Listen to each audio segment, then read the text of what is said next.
sidang hidup yang lama lelah ku cari di masa lalu.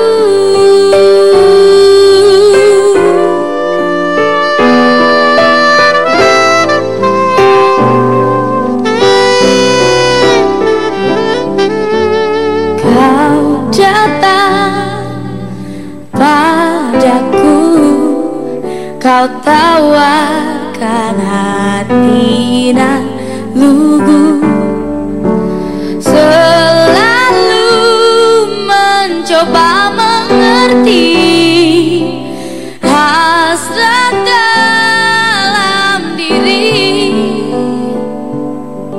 Kau mainkan untukku sebuah lagu tentang negeri di awan, di mana kedamaian menjadi istananya, dan kini tengah kau bawa aku menuju ke sana.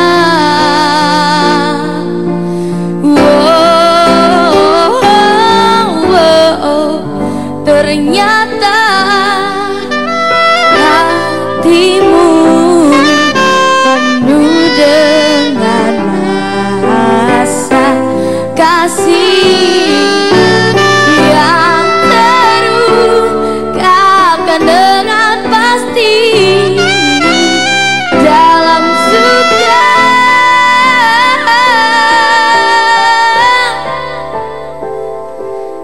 dan sedih.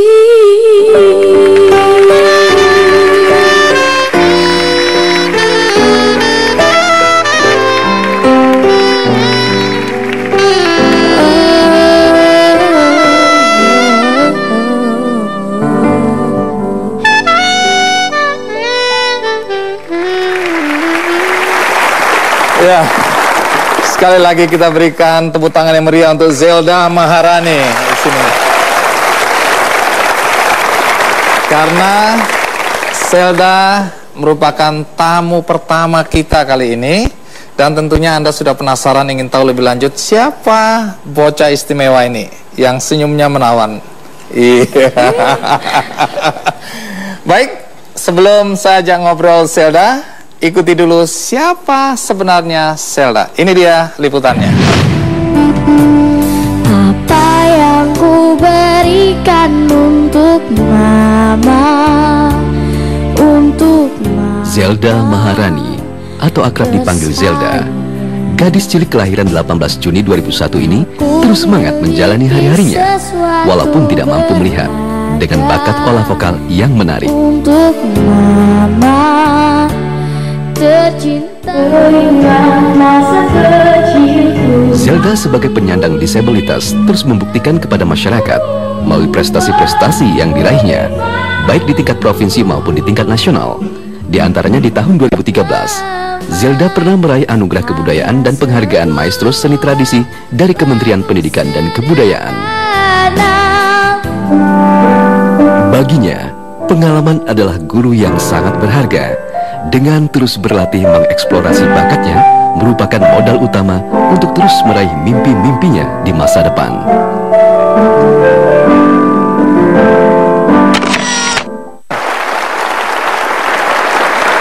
Baik, Zelda sekarang udah duduk. Om mau nanya-nanya boleh? Boleh banget. Boleh banget. Iya. Zelda sekarang umur berapa? 13 tahun. Jadi Zelda tidak bisa melihat sejak umur berapa? Dari lahir. Oh, dari lahir, iya. Sekarang sekolah di mana? SKH YKDW 03 Tangerang. Apa itu SKYDH? YKDW SKH itu sekolah khusus ya. Kalau di Banten itu tidak menerapkan SLB sekarang. Oh, jadi SKH. ini sama seperti sekolah luar biasa ya? Iya. Tapi mungkin cara mendidiknya yang berbeda, begitu? Cara mendidiknya sama saja, diperlakukannya secara khusus juga. Oh, oke. Kelas berapa sekarang? Kelas 5. Kelas 5 ya. Nah, kan Om dengar Zelda punya banyak prestasi dalam lomba menyanyi. Alhamdulillah. Tapi sejak kapan sebenarnya Zelda suka menyanyi? Waktu itu sebenarnya itu pas sejak umur 5 tahun. 5 tahun sudah suka menyanyi? Iya. Pernah belajar menyanyi secara formal? Pernah. Di mana? Di Purwacaraka Music School selama 6 bulan. Oke. Nah, ini kalau dalam catatan Om Andy itu ada beberapa penghargaan yang Zelda dapat ya. Ini juara pertama dulu tahun 2009 ya. Pernah jadi juara lomba vokal umum di Depok. Iya. Iya. Itu baru awal. Karena kemudian prestasinya terus meningkat, juara 1 lomba vokal solo SLB-A tahun 2010. Nah, kemudian sering sekali nih Om Andy lihat jadi juara di apa itu? FLS 2N. Apa itu? Festival Lomba Seni Siswa Nasional itu ada beberapa kategori. Kalau aku masuknya di kategori yang untuk anak-anak luar biasanya, tapi anak-anak biasa saja, les umumnya juga ada. Ada. Terus pernah juara berapa saja? Waktu itu juara 3 Festival Lomba Seni Siswa Nasional Solo Vokal di Makassar tahun 2011. Lalu juara 1 FLS 2N Solo Vokal di Medan. Itu tingkat provinsi itu ya? Itu nasional. Oh, nasional bahkan.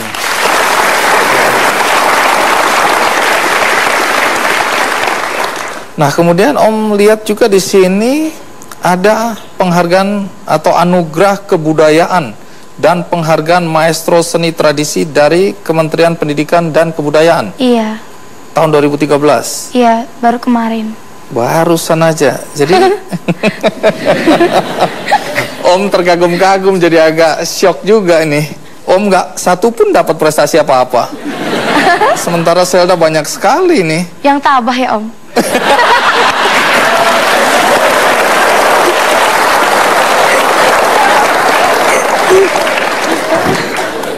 Baru sekali ini ada orang yang membesarkan hati Om. Selama ini Om udah putus asa. Terima kasih Zelda. Jadi Zelda yang justru memberikan motivasi dan inspirasi buat Om Andi nih ya.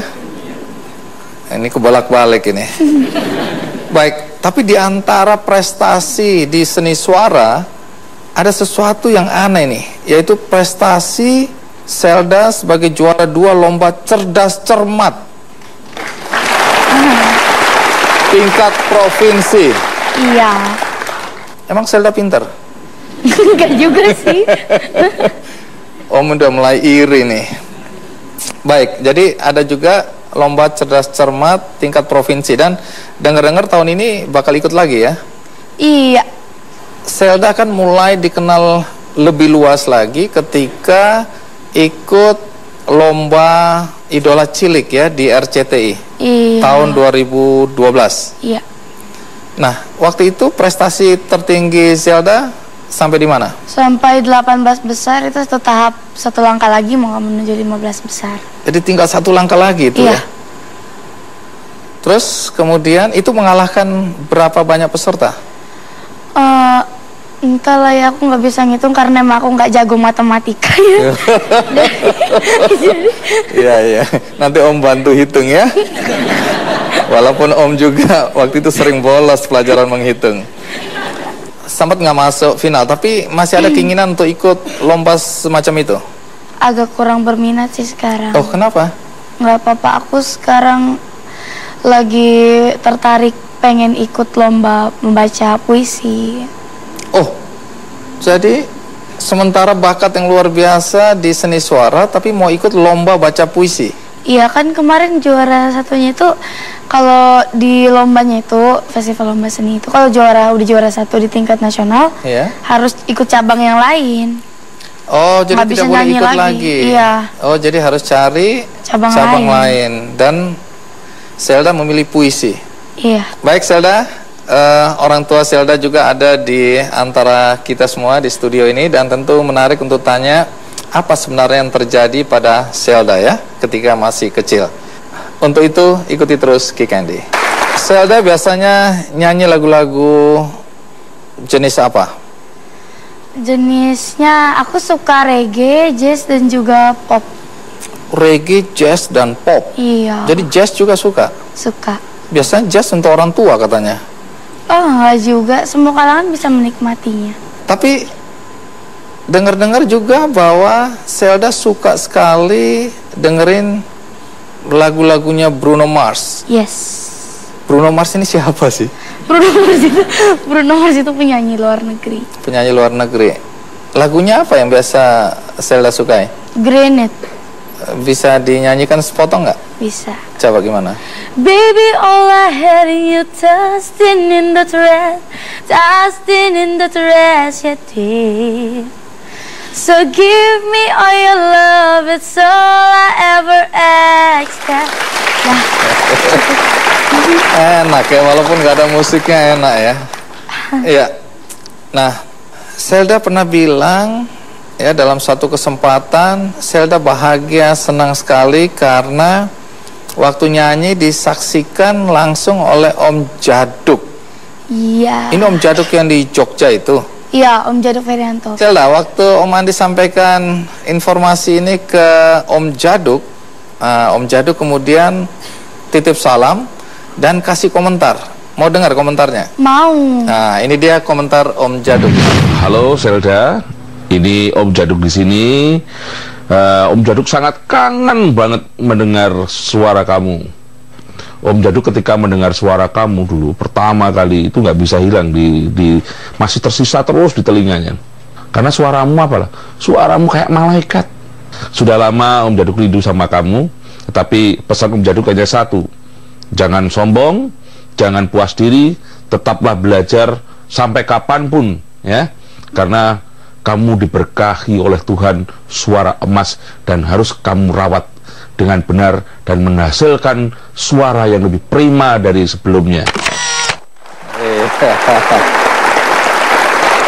Itu komentar Om Jaduk untuk Zelda ya.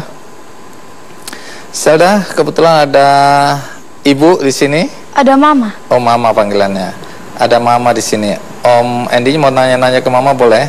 Boleh. Tapi katanya Mama deg-degan ya ditanya ya. Iya, udah nanti aku bilang sama Mama ini bukan soal matematika, slow aja, Ma. Nah, Ibu Ida, boleh cerita apa yang terjadi pada Zelda menurut dokter?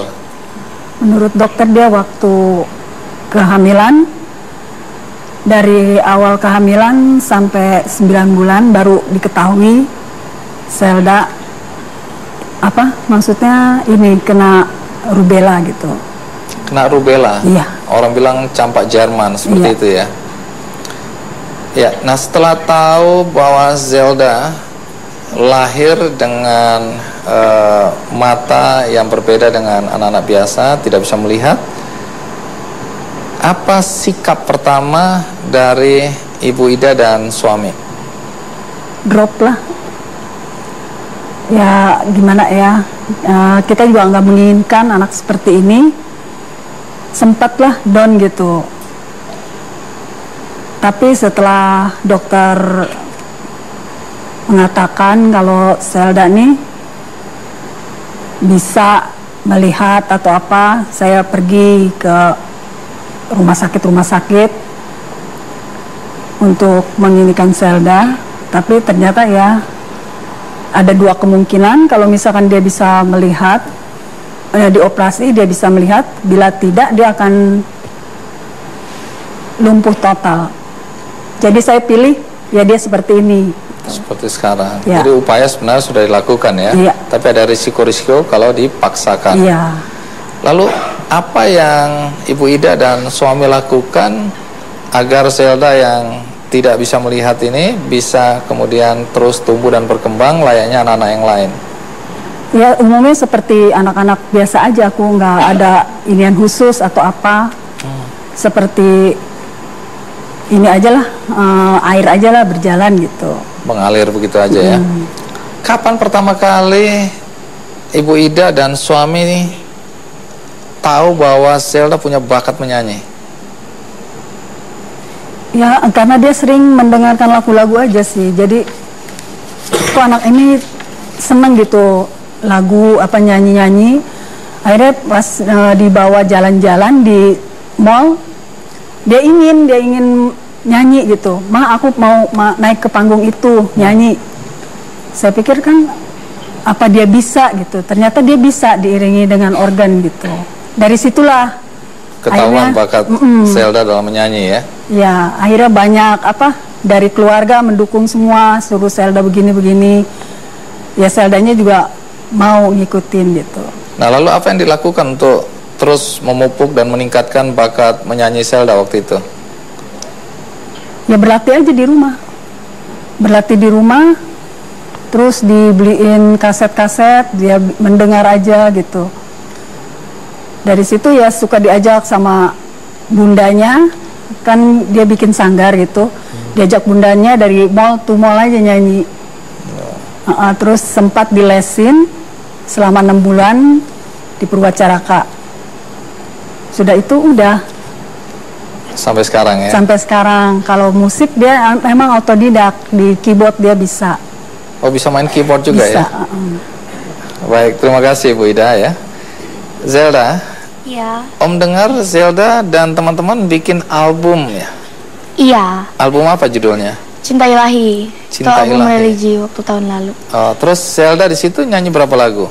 Ada 3 lagu, 1 solo, duet, terus yang terakhir untuk closing si albumnya rame-rame.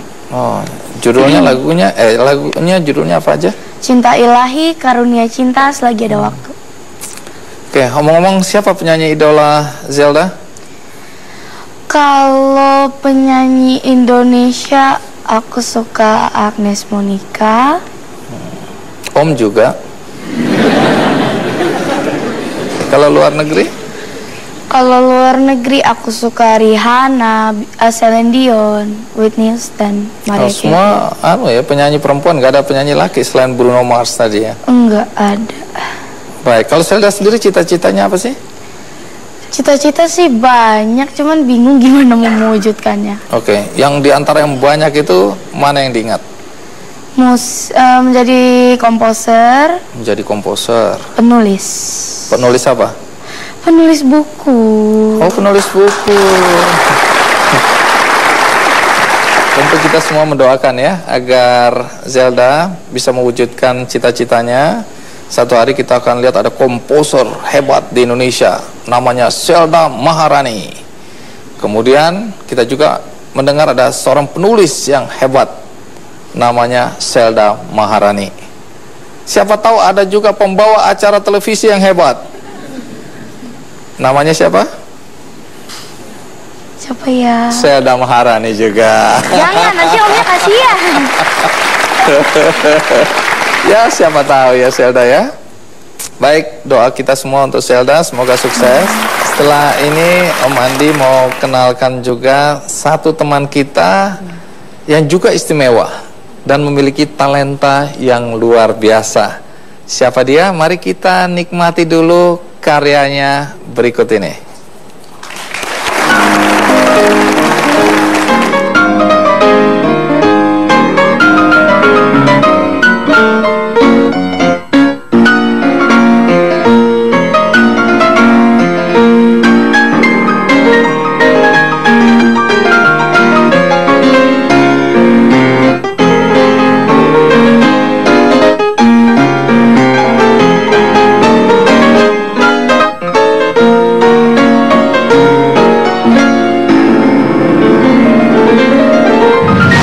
Om Andi dengar Stephen pernah kecewa pada Tuhan, pernah marah. Kan memang katanya dia he's a loving God. Tapi kok ini saya blind gitu? Mana buktinya? Ya, tamu istimewa kita sudah ada di hadapan kita semua, Stephen. Iya. Kita berikan aplaus untuk Stephen. Iya. Baik, nama lengkap Stephen Tanus. Iya, benar. Sekarang umur berapa Stephen? Saya udah 20 sih sekarang. 20 sekarang Iya. ya. Jadi Stephen tidak bisa melihat sejak? Sejak lahir sih. Oh, sejak Soalnya lahir memang juga? karena premature ya. Oh, lahir prematur. Prematur. Terus? Dan kebakar oksigen ya di inkubator kelamaan sih. Jadinya memang oksigen ngebakar retina dan ya udah. Oh, jadi ada kesalahan perawat juga di sini ya? Iya, memang rumah sakit sih. Baik, Stephen, dengan kondisi seperti ini, Stephen tetap adalah anak istimewa ya.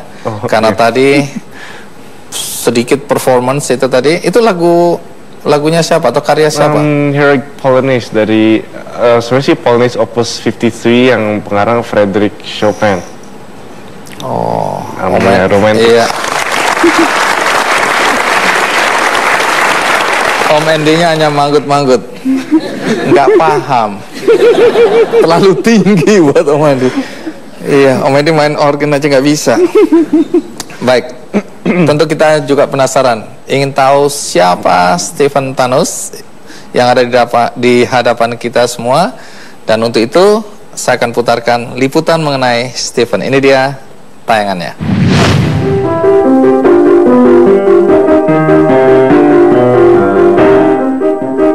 Dengarlah alunan indah ini. Siapa sangka harmonisasi musik klasik ini tercipta dari permainan apik jemari Stephen Thanos di alat musik favoritnya, piano.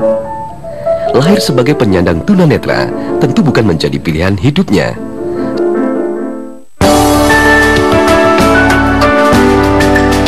Stephen Thanos lahir prematur pada tanggal 11 November 1993 di Jakarta. Sebagai manusia, putra dari pasangan Darmawan Thanos dan Marliani Tris Hariniwati ini tentu pernah mengalami depresi yang luar biasa.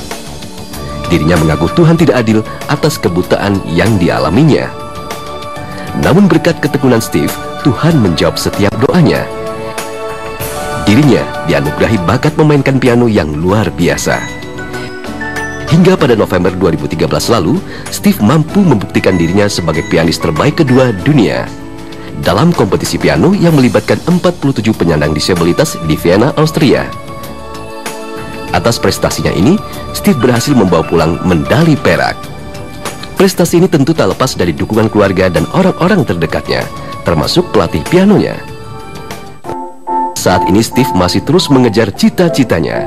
Ia mengaku pendidikan masih menjadi prioritas utama, dan ia akan terus mencoba menjadi pianis terbaik dunia dan meraih gelar sarjana.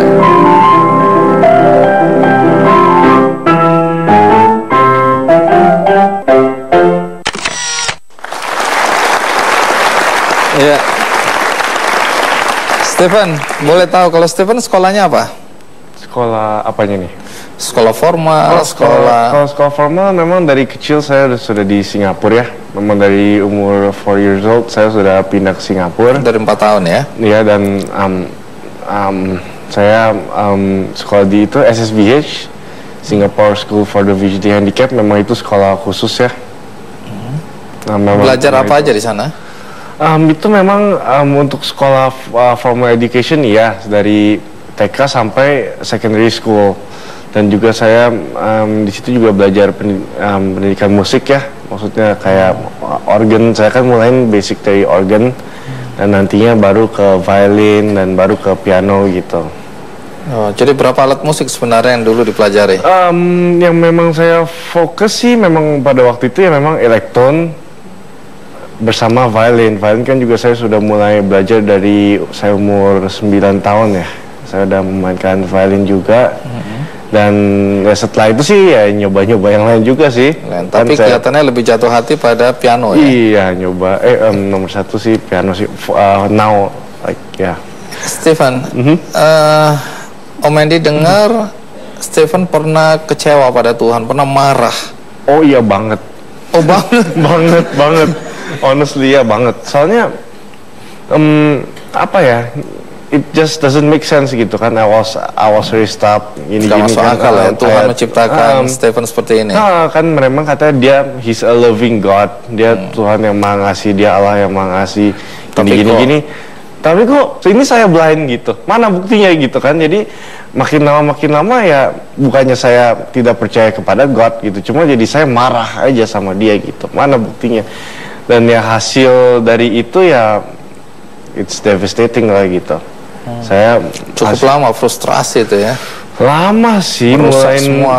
Ngerusak semua, ngerusak mental merusak saya, ngerusak kehidupan saya, ngerusak menyakiti hati keluarga saya. Dan sampai waktu itu saya ingat banget kok, tahun 2003 ya kalau nggak salah, pas saya kelas 4 SD kalau nggak salah sih. Saya ingat banget satu hari saya pernah ngomong ke my mom kapan meninggal gitu, sampai kelas 4 SD sudah bilang. 4 SD udah bilang kayak gitu. Aneh-aneh aja bisa keluar perkataan gitu kan, seakan-akan ingin mati gitu. Iya, nggak tahu deh. Padahal gitu, masih kecil. Bukan saya mati, maksudnya I ask my mom kapan dia. Mamanya yang mati? Mamanya gitu. Wah, ini baru nggak benar ini. Bukannya saya kira kapan saya mati. Enggak, kapan mama mati gitu.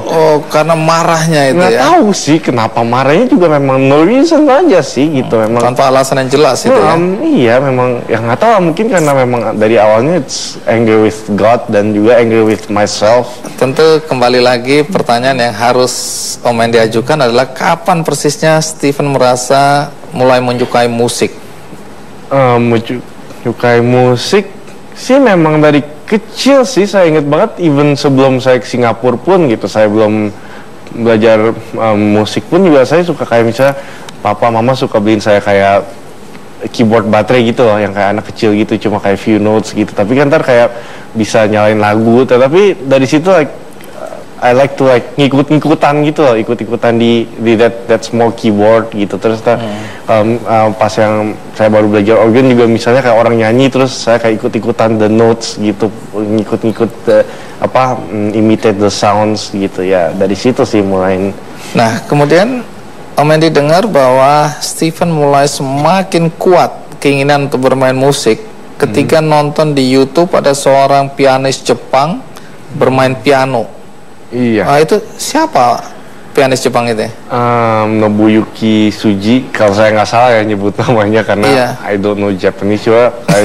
Pokoknya saya tahu cuma Nobuyuki deh, itu memang. Apa istimewanya pianis ini? Memang dia tunanetra ya. Memang dia tunanetra juga. Dari katanya sih born blind juga gitu, tapi dia tuh sangat prestigious banget, maksudnya mainnya tuh sangat luar biasa gitu. Dan dia tahun 2009 sampai memenangkan Van Cliburn International Competition. Itu kan competition yang nomor one of the best di dunia gitu, competition piano one of the best, dan gitu dia pemenangnya juara 1 gitu, wow gitu. Nah, inspirasi apa yang Stephen dapat dari Nobuyuki? Ya maksudnya memang sih my hopes is not so high kayak dia seperti dia sekarang udah worldwide gini-gini. Cuma maksudnya it's like he's blind gitu, dan dia juga belajar piano seems like the same way as I do gitu, dari recording and stuff, tapi he could succeed gitu, so why not gitu. Even though memang I take seriously piano, maksudnya piano tuh for me it's bener-bener it's my passion tuh. It's baru 4 years ago, cuma why not gitu, he can do it. Jadi why not? Kalau dia bisa, kenapa Stephen enggak ya? Bisa, iya. Walaupun tadi mimpi Stephen mungkin tidak setinggi Nobuyuki untuk bisa jadi salah satu yang terbaik di dunia. Piano kayak keliling dunia, cuma at least ya I just wanna be a concert pianist lah gitu. Oke, jadi apa? Iya, boleh tepuk tangan. Baik. Jadi setelah menyaksikan Nobuyuki di YouTube, seorang pianis tunanetra yang bisa mencapai prestasi yang membanggakan ya, salah satu yang terbaik di dunia, Stephen terinspirasi karena perjalanan hidupnya hampir sama itu ya. Dia tunanetra sejak lahir, kemudian bermain piano dan berprestasi internasional. Dan kemudian Stephen juga mengikuti jejak Nobuyuki, karena belakangan kita tahu Stephen juga menang di satu kompetisi internasional di Austria. Nah, bagaimana kisah perjalanan Stephen hingga bisa sampai ke Austria dan menang di sana? Ikuti terus Kick Andy. Suka musik, belajar musik. Apakah sampai detik ini Stephen yakin bahwa kehidupan Stephen akan datang atau dunia Stephen adalah musik? Memang for now, yes, I like music, and memang saya fokus ke musik, tapi tetap in future it's all in God's hands ya. Jadi Tuhan yang akan mengatur ya. Tuhan memang all is in God's hands gitu. Jadi memang ya ya, Tapi keinginan untuk terus berkarya di bidang musik? Oh terus itu sampai hari ini kuat sekali? Iya sangat. Oke. Tapi omong-omong, orang tua pekerjaannya apa? Mama saya, papa saya businessman. Dan my mom housewife, ibu rumah tangga ya dia. Bukan musisi gitu? No. Di keluarga ada yang musisi? Nope. Lalu bakat ini dari mana ya? Tahu deh, nyasar. Ya. Tapi yang luar biasa orang tua mendukung ya? Iya banget, itu from the start like everyone like supports me banget gitu, even though. Jadi semua keluarga mendukung banget. Iya, kalau gitu kita berikan tepuk tangan untuk ayah dan ibu dari Stephen ya, yang juga sudah hadir di sini. Baik. Nah, kalau dilihat di video tadi ada guru piano yang mengajar ya? Oh, ada. Siapa dia? Om Steven. Om Steven, dan Om Steven sudah ada di sini. Ada. Iya. Baik, Stephen Tamaji. Iya. Ya, semua orang mengenal Anda, salah satu personel dari kelompok musik Warna. Iya. Iya. Belakangan Anda melatih Stephen ya, musik ya. Boleh tahu talenta apa yang paling istimewa yang Anda lihat dari Stephen? Kalau saya lihat ya, dia punya dia sangat sensitif sekali waktu dia bermain. Jadi bentuk ekspresinya itu keluar dengan natural. Ya, dan saya rasa itu adalah kualitas yang sangat bagus yang ada pada Steve sekarang. Anda sudah terbiasa mengajar anak-anak tunanetra bermain piano atau ini baru pertama kali? Ini baru yang pertama. Baru pertama kali. Nah, boleh tahu apa perbedaan ngajar ya anak-anak yang bisa melihat dan Stephen yang tunanetra? Banyak ya. Kalau terutama ini dalam proses belajar waktu pertama kali kita belajar lagu baru. Ya, kalau anak-anak biasa dia bisa langsung baca dari skornya, dari bukunya, dan dia sambil baca dia bisa sambil main, kemudian kita bisa koreksi itu. Ya, tapi dengan Stephen saya harus selalu confirm apa yang ada di tangan kanannya, apa yang ada di tangan kirinya, dan dia harus memorize itu, dia harus bisa ingat sebelum dia bisa mulai memainkan lagu itu kan. Dan kemudian juga untuk bentuk instruksi nggak bisa secara visual. Jadi kalau biasanya murid bisa lihat, oh gerakannya seperti ini, saya harus melakukan apa bisa terlihat. Tapi kalau dengan Stephen dia harus merasakan. Jadi kadang-kadang saya suka tumpangkan tangan dia di atas tangan saya waktu saya main, supaya dia bisa merasakan gerakannya seperti apa. Kemudian bunyi yang dikeluarkan seperti apa. Tapi Tuhan itu adil ya. Dia punya kekurangan untuk tidak bisa melihat melihat, tapi dia punya telinga yang bagus sekali. Jadi dengan mendengarkan suaranya dia bisa copy itu ke dalam permainannya. Iya. Baik.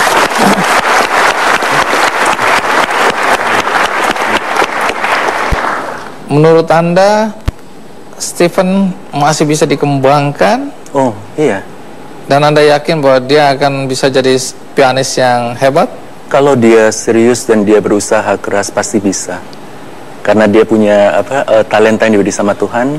Dan kalau dia bisa kembangkan itu dan dia tetap serius dan fokus ke sana, saya yakin dia pasti bisa.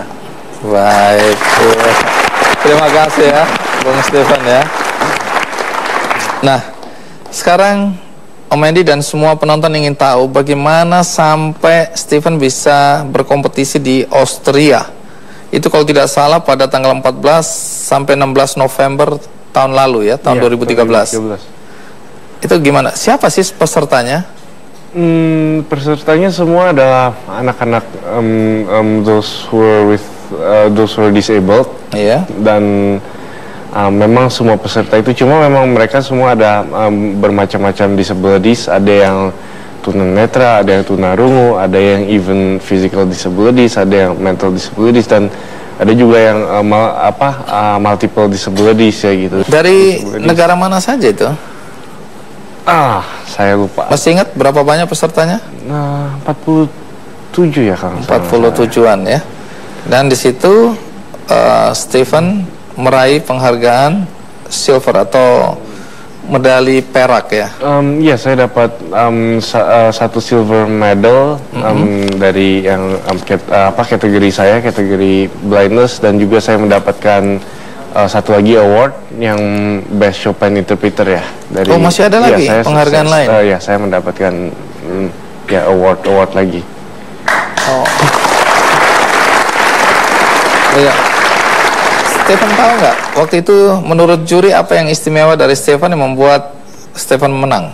Katanya memang mereka sangat senang sekali dengan my playing gitu, dan memang the tone quality dan semua itu sangat you have a sensitive touch of the piano gitu, dan mereka sangat suka my tone of playing gitu.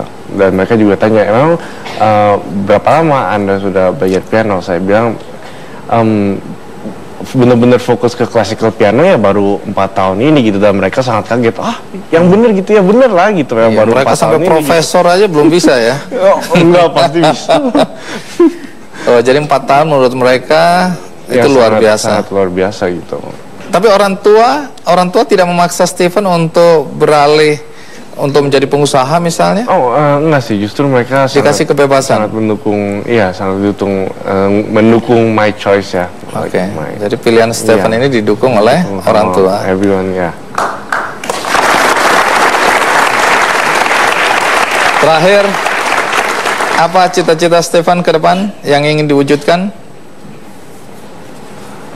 Cita-cita saya yang saya ingin, ya memang itu dia, saya memang ingin jadi sebagai concert pianis ya, dan ya memang itu sih itu yang saya inginkan gitu, untuk menjadi concert pianis. Dan tapi yang pertama adalah to glorify God with my playing lah gitu, dan ya of course ya to bless other people juga lah gitu with what I'm doing, and ya hopefully what I'm going to do lah gitu ya. Baik, dari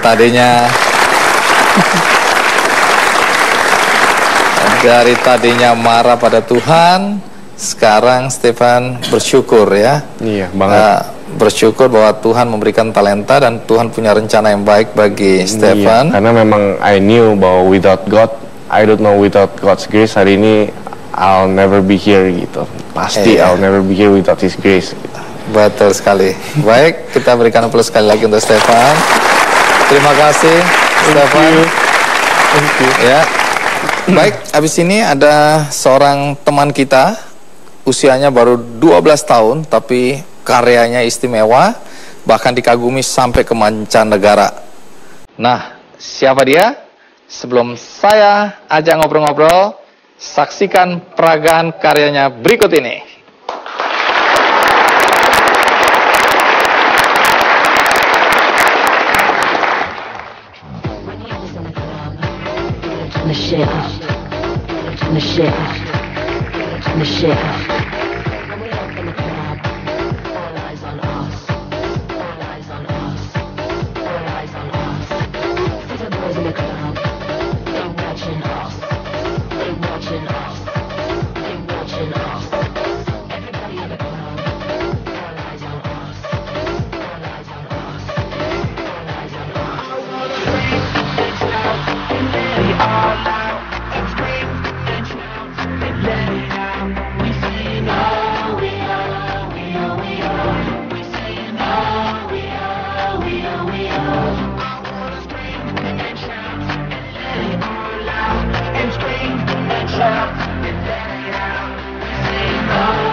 Ini dia tamu kita berikutnya, seorang perancang busana, usianya baru 12 tahun. Siapa dia? Masih penasaran? Ikuti terus Ki Candy. Dari nonton fashion show pertama itu mungkin yang membuat dia jadi mulai berani bermimpi. Bahwa dia berharap suatu hari nanti aku juga bisa seperti yang dia tonton gitu. Ya, perancang busana cilik yang tadi saya perkenalkan di akhir segmen tadi sudah ada bersama kita, Raffi Ridwan. Baik, Raffi ditemani oleh ibunda tercinta, Ibu Sinta. Terima kasih ya sudah mau hadir di acara Kikendi. Terima kasih juga untuk kesempatannya. Iya, Raffi sekarang umur berapa? 11 tahun. 11 tahun. Betul. Sekolah di mana? Sekolah di mana?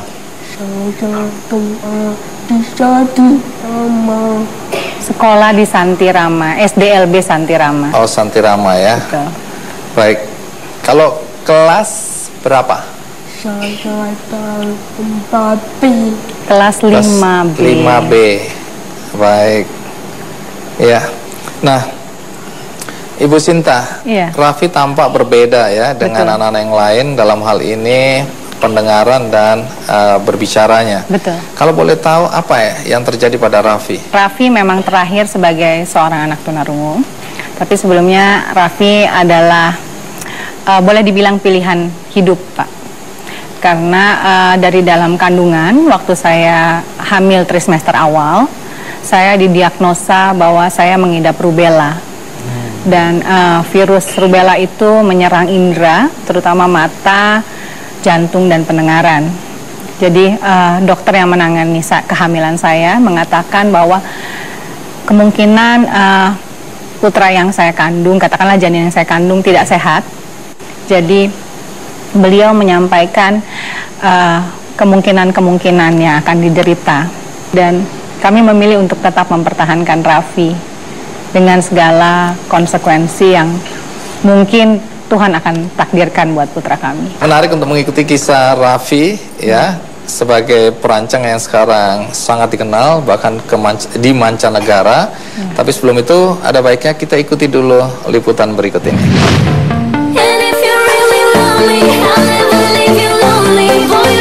Tren dan gaya busana di industri fashion berkembang secara dinamis. Evolusi dunia kreatif selalu menyaksikan lahirnya pribadi dengan berbagai kompetensi yang unik. Kemampuan yang mumpuni di bidangnya serta semangat yang gigih dalam berjuang menjadi gambaran betapa dinamisnya industri peragaan busana di negeri ini. Ladies and gentlemen, we are now heading on the stage Raffi, a 10-year-old designer from Indonesia, quoting him because he suffers from hard of hearing. Raffi, ladies and gentlemen.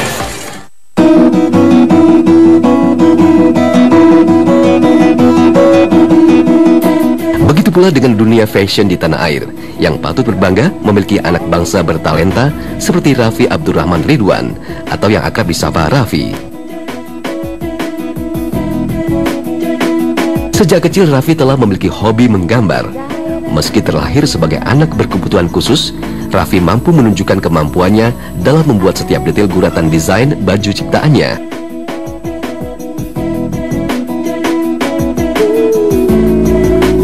Perlahan tapi pasti, namanya mulai terdengar sejak ia berkolaborasi dengan desainer kenamaan Barli Asmara. Di usianya yang masih anak-anak, Raffi terus membuktikan kemahirannya dalam mendesain motif pakaian yang telah ditampilkan di Jakarta Fashion Week dan berbagai ajang fashion show lainnya.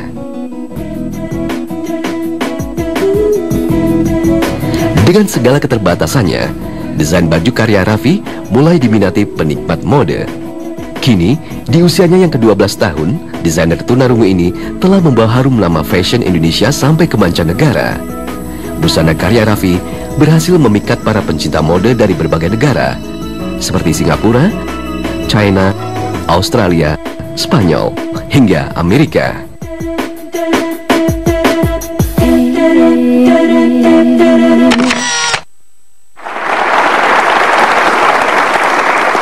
Ya, itu sekilas tentang Raffi ya. Betul.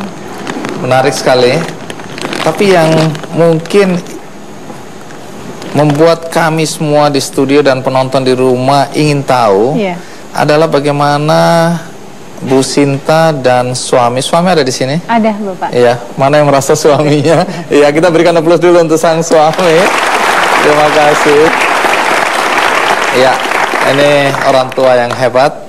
bagaimana Anda dan suami menyiapkan mental setelah tahu bahwa anak yang dilahirkan memiliki beberapa keistimewaan? Karena kami sudah diberitahu gambaran kemungkinan janin yang saya kandung akan mengidap yang tadi disampaikan Pak. Waktu itu saya berdoa gitu, kalau boleh diuji, insya Allah saya siap diberikan apapun, tapi tidak pada matanya, karena buat saya mata jendela dunia. Jadi saya pikir saya insya Allah siap menerima apapun. Iya.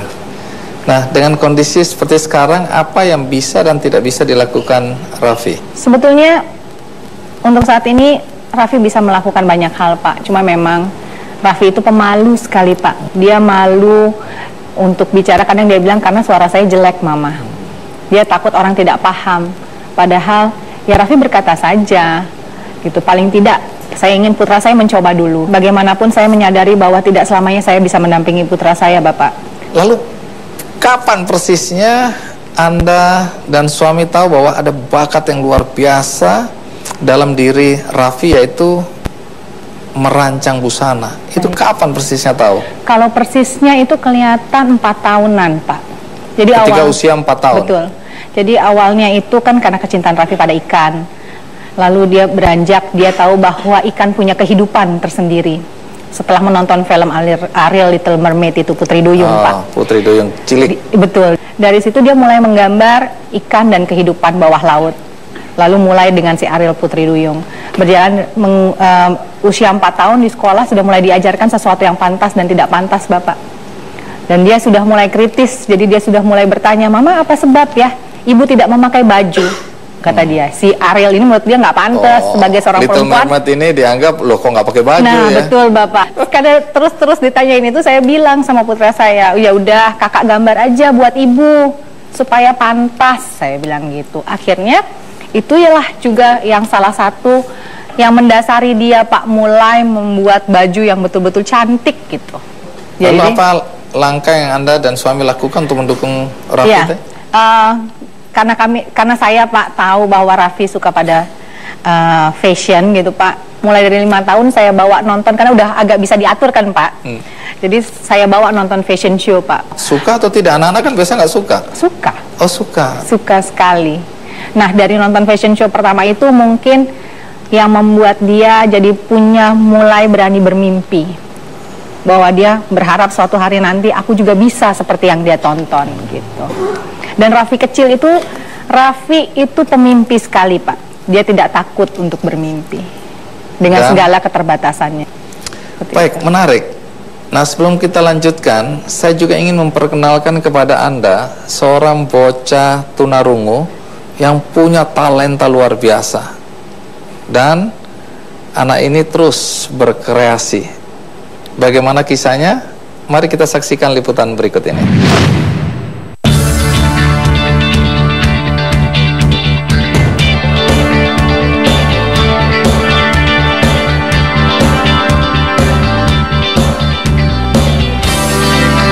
Anfil Wibowo, begitu ia dikenal. Putra tunggal pasangan Mardonius Tri Cahyo Adi dan Veronica Kristiani Adi ini bagai matahari dalam keluarga. Ia menerangi indahnya kehidupan keluarga kecil mereka. Anfil adalah pelukis cilik berbakat. Ketidaksempurnaan dalam pendengaran tidak membatasi anak penyuka gajah ini untuk menciptakan karya-karya lukis yang luar biasa. Tiada hari tanpa menggambar, itulah keseharian Anfil. Pada usia 7 tahun, Anfil sudah melakukan pameran untuk pertama kalinya. Imajinasi Tanpa Batas adalah pameran lukisan tunggal yang Anfil gelar pada usia 8 tahun. Hingga kini, ia sudah menggelar 5 kali pameran dengan karya-karya terbaiknya. Kami bangga terhadap Anfil karena Anfil tumbuh menjadi anak yang percaya diri, dan ia juga mempunyai bakat yang istimewa, terutama dalam hal melukis. Walaupun memang Anfil mempunyai kebutuhan khusus, tapi dia mengutarakannya, mencurahkannya itu dalam lukisannya. Dan harapan saya untuk Anfil, kiranya Anfil kelak menjadi anak yang berguna di dalam masyarakat dan juga dapat memotivasi rekan-rekannya yang mungkin mempunyai kebutuhan khusus seperti Anfil.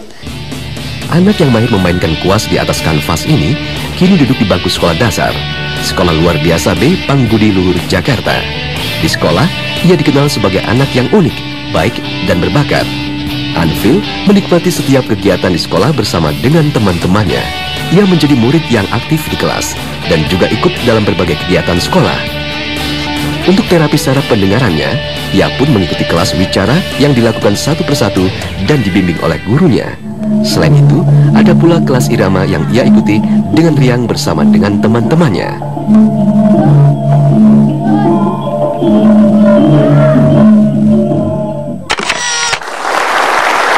Ya, Anfil tidak bisa hadir di studio, tapi ada Pak Doni dan Ibu Vera yang hadir mewakili sebagai orang tua Anfield ya. Terima kasih Bu Vera, terima kasih Pak Doni atas kehadirannya. Oh, ada sesuatu. Iya. Berhubung Andi tidak bisa hadir, ada titipan dari Anfield buat Bung. Oh, ada titipan dari Anfield buat Om Andinya. Iya. Boleh dibuka? Silakan. Iya. Kita lihat dulu apa yang diberikan Anfield buat Om Andinya. Wah, lukisan Adam dan Hawa. Ya, tolong sampaikan terima kasih buat Anfield. Dan tentunya kita semua penasaran karena karya Raffi itu kemudian diakui secara internasional. Bahkan seorang supermodel memuji karya Raffi. Bagaimana kisahnya? Ikuti terus Kick Andy. Dan inilah yang mendapat pujian dari supermodel Amerika ya, Tyra Banks ya. Tyra Banks memberikan kesempatan kepada Raffi bahwa anak dengan segala keterbatasannya dari Indonesia juga mampu berkarya, Bapak. Lahir dengan kondisi fisik yang berbeda dengan anak-anak yang lain. Betul. Raffi tumbuh dengan talenta yang luar biasa dalam merancang busana. Alhamdulillah. Tadi Anda cerita tentang Raffi kecil yang mencoba merancang busana untuk Little Mermaid. Putri Duyung kecil. Tapi sebenarnya sejak kapan Raffi merancang busana untuk manusia beneran? 9 tahun Bapak. Jadi umur 9 tahun? Betul. Dia menggelar fashion show pertamanya di usia dia 9 tahun. Pertama kali yang memberikan kesempatan Raffi itu untuk mewujudkan bajunya menjadi sebuah karya itu ada desainer senior namanya Barli Asmara. Lalu dari beliaulah kami mengenal lagi Ibu Lia Chandra. Nah, Ibu Lia Chandra dengan Lia Chandra Foundation-nya yang mewujudkan mimpi Raffi yang lain, yaitu membuat fashion show yang lebih besar lagi dengan mengikutsertakan Raffi dalam ajang Jakarta Fashion Week di tahun 2011. Kalau ditanya apa keistimewaan baju-baju rancangan Raffi? Mungkin begini, Raffi ada beberapa koleksi yang memang patternnya Raffi desain langsung seperti yang tadi Bapak lihat, yang diperagakan itu memang khusus dikeluarkan Raffi untuk America Next Top Model di US. Untuk America's Next Top Model. Iya. Yang terkenal itu. Iya, betul. Dan itu rancangan Raffi.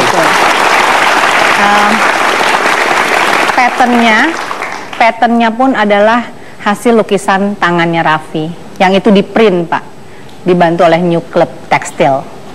Iya, dan inilah yang mendapat pujian dari supermodel Amerika ya, Tyra Banks ya. Iya, betul. Tyra Banks memberikan apresiasi dan terutama memberikan kesempatan kepada Raffi untuk menunjukkan pada dunia bahwa anak dengan segala keterbatasannya dari Indonesia juga mampu berkarya, Bapak. Dan saya dengar rancangan Raffi dipakai sampai ke final ya oleh salah satu model. 3. Oh, 3. Iya. Karya Raffi yang dipakai terus. Tapi ngomong karya atau rancangan Raffi ini sudah bisa diperoleh atau dibeli nggak sih? Bisa, Bapak, tapi memang kita Raffi customized masih, Bapak, betul-betul menjaga keeksklusifitasan dari karyanya. Raffi tidak ingin karena dia merasa dirinya spesial, jadi dia pengen mengeluarkan karya yang juga spesial. Ya. Jadi untuk mendapat atau bisa menikmati karya Raffi, apa yang harus dilakukan? Biasanya orang kontak langsung. Kontak? Iya, baik via Facebook. Kalau teman-teman yang dari luar, mereka menghubungi via Facebook dari Spanyol waktu itu. Dari Spanyol? Iya, betul. Sampai datang ke Indonesia juga, Bapak. Untuk bajunya Raffi? Iya. Wow. Lalu brandnya apa? Brandnya namanya Raffi Ridwan. Raffi Ridwan. Dan itu yang memberikan nama juga Tyra Banks memperkenalkan waktu pertama kali Raffi Ridwan dari Indonesia. Raffi Ridwan dari Indonesia.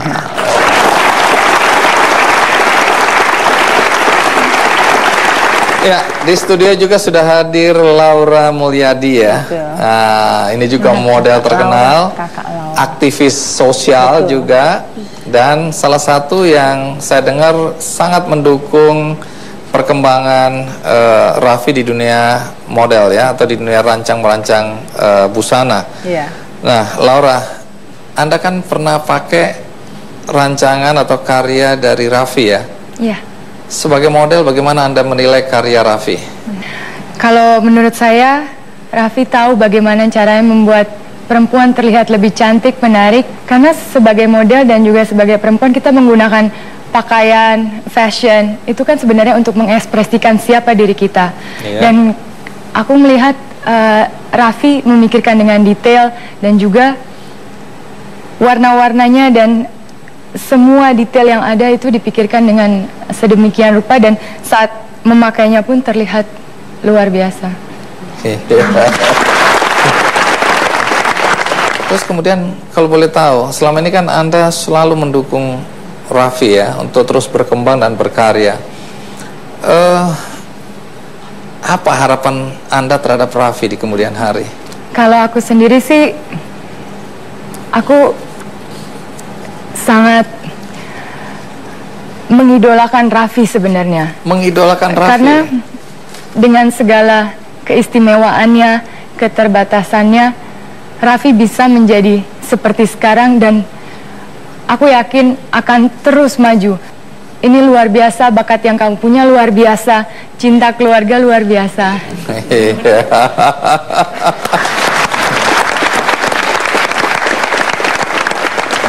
Baik, Laura, terima kasih ya. Kembali ke Ibu Sinta. Iya. Apa mimpi yang ingin diwujudkan Raffi? Monggo ditanya langsung aja, Pak. Raffi? Raffi, melihat Bapak mau bertanya.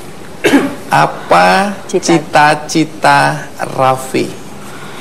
Betapa cita-cita saya mimpi itu petang berbatu itu bisa apa cita-citanya mau ke Amerika untuk membuat baju untuk Michelle Obama.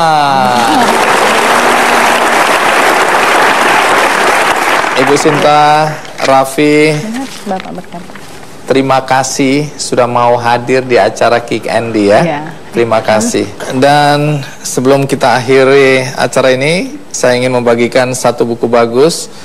Judulnya Suara yang Hilang.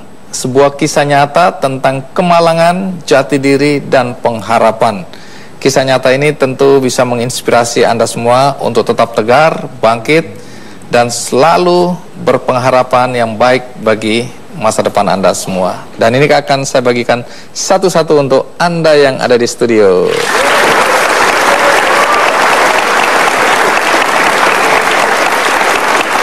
Bagi Anda yang ada di rumah, ini juga bisa menjadi milik Anda dengan mengikuti undian di website kickandy.com. Baik, itu tadi kisah tentang anak-anak istimewa, anak-anak yang memiliki talenta, dan Tuhan memang memberikan sesuatu yang luar biasa pada mereka.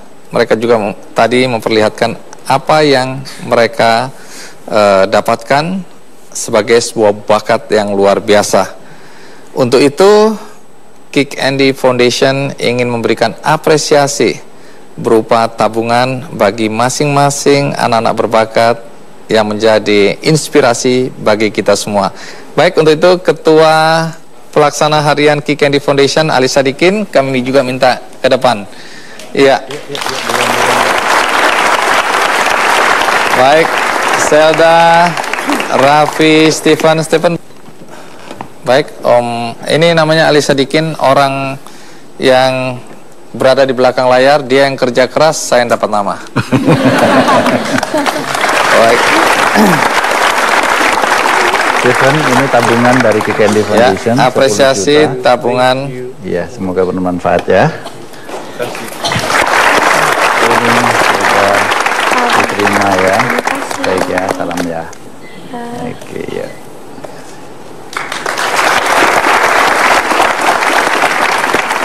Ini tabungan.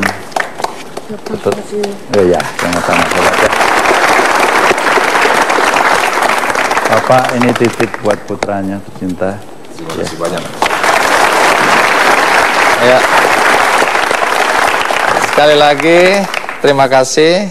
Semoga inspirasi mereka menginspirasi kita semua. Sampai jumpa.